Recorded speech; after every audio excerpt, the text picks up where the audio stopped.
السلام عليكم. معكم أشرف بوعلي، ممثل مسرحي سينمائي موسيقي، والخدمه ديالي كتشرفني مع مسرحيه التوح الشومي.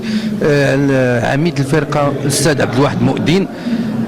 لهذا نيابه اليوم بان كنشكروا رئيس الجماعه الفداء السي محمد قليوين، اللي كنشكروه على هذا التذكار اللي عطى المسرحيه توح الشومي. وانا نيابا على الاستاذ عبد الواحد مؤذن، وكنتمنى ان شاء الله الجولات، وكنتمنى يكون عروض جديده، وكنشكروا الدائره